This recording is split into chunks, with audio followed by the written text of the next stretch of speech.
Yo, you are listening to Everyday Superpower, where we where we talk about nonverbal communication. Okay, we talk about it all the time. We're talking about it today. We talk about seduction, attraction, repulsion, everything in between. Today we've got a good one, and I'm just gonna advertise two links in the description of this video. One of the links will take you to a YouTube playlist. It's the catalog of body language or the dictionary of body language. I don't know which one it is, but what it is the A to Z to B to D to everything you need to read the unconscious behaviors of others through their nonverbal cues. Okay, you will learn the game there. Second link takes you to my Patreon as to where you will learn how to assess, understand, observe, and internalize attraction and repulsion cues. Yeah, you won't get the game nowhere else as far as that's concerned. All right, that's some real deep stuff from me, and I know exactly how to pinpoint the game in the non-verbal sense. So this topic is going to be about you being in public space, in social space, and finding out if a woman wants you or is open to you approaching or making communication. Okay? Does the woman want me to notice her? So let's say, for example, where are you? You're in a coffee shop, yeah? Where are you? You are waiting for your bus. Where are you? You are on the bus. Where are you? You are in a restaurant. Where are you? You are at the doctor's, at the dentist, at the train station, right? Look around you. Or maybe you don't even have to look around because maybe she's decided to stand right there in front of you. Do you know the people around you when you stand around? When you wait, do you pay attention to the people around you? Of course you do. It's a survival mechanism. It is a necessity to keep you alive that you are aware of your surroundings and the people around you. And consciously speaking, you might not pay attention to everyone and everything, but your brain subconsciously will. Such as the woman's, even more so, purely as her brain is set out to ensure survival tenfold, because as the fairer sex, she would be unable to defend herself physically as capable as you are, right? So if that's the case, why has she seen you and placed herself in your surroundings? Why has she made herself accessible? And now you have to question, how accessible is she, right? Because the game is the woman chooses the man. But in such an indirect and oblique manner, most men, 90%, 95% of men, do not know that it's happening because it's the very start. And the very start doesn't turn up at 50%, 70%. The very start turns up at 2%, 3%, 4%. And then you engage. And when you engage, we bump it to 10%, 15%, 20%, and we move onwards and upwards from that space. If the woman has seen you and she's chosen to stand so distant, she isn't present within your space through any degree of the means, then you can just acknowledge that as it is, and you don't necessarily have to go forth and pursue. And you don't have to pursue regardless, but what you can do is just observe what is going on when a woman chooses to be close to you. Okay? I believe it's a good sign when you are on public transport or when you are in a public space and women are comfortable being around you, being close to you. Okay, because that is a showcase of the fact of not only you being attractive, right? Because women are attracted to you like a fly to the light. They are secure and comfortable in your space. You don't look like a creep. You don't look like a weirdo. You don't look harmful. You don't look threatening. You're doing well. Pay attention.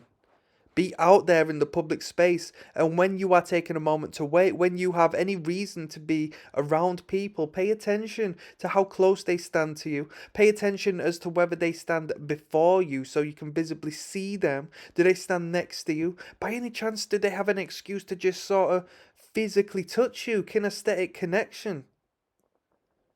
It's all meaning something.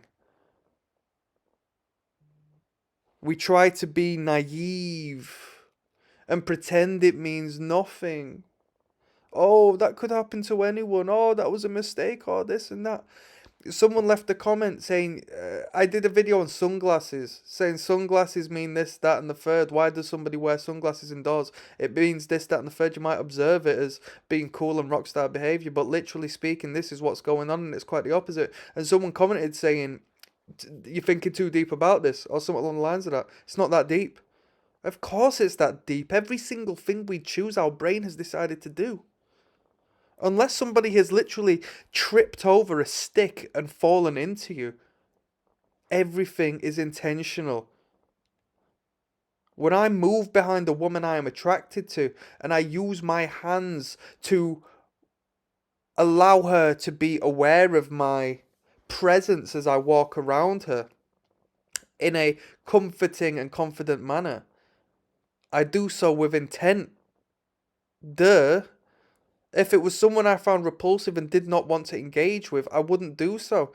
There's a couple of people in my life I have to engage with. I don't want to engage with. I just don't, they exist within my space, but I never talk to them. I never communicate with them because I don't want it. So if they're making themselves available in your space, pay attention. It's important and it's right. Now, this is where you have to have a pair of balls and you have to get yourself stuck in and you have to learn the way and you have to be comfortable and confident and you have to understand the worst that can happen is you get rejected once and then you just brush it off and get cold to it all, right? If they have put themselves in your space, it might be outside of their conscious awareness, but their subconscious mind has deemed you appropriate for mating, okay? So you can go up and say, hey, you alright? And they'll look at you a little surprised and they'll get talking to you. And there we go, the game begins.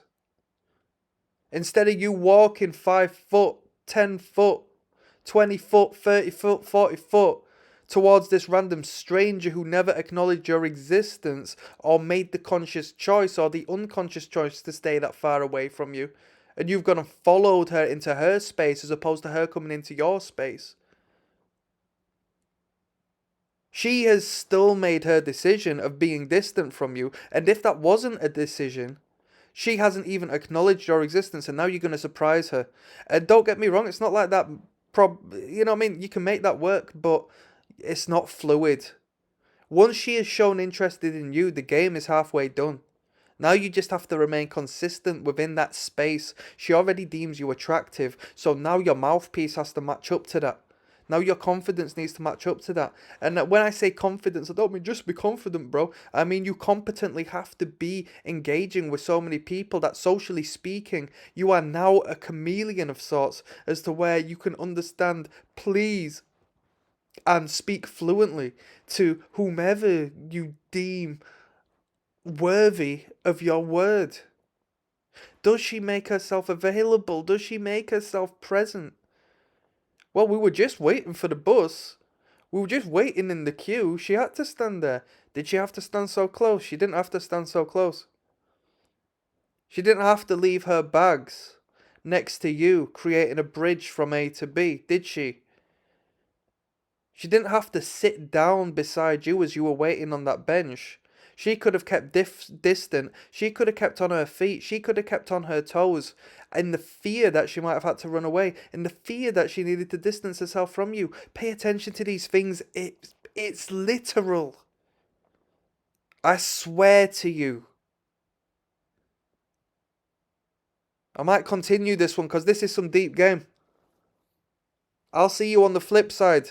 Click the links down in the description of this video if you want to learn the A's to B of what attraction is. I'm signing out.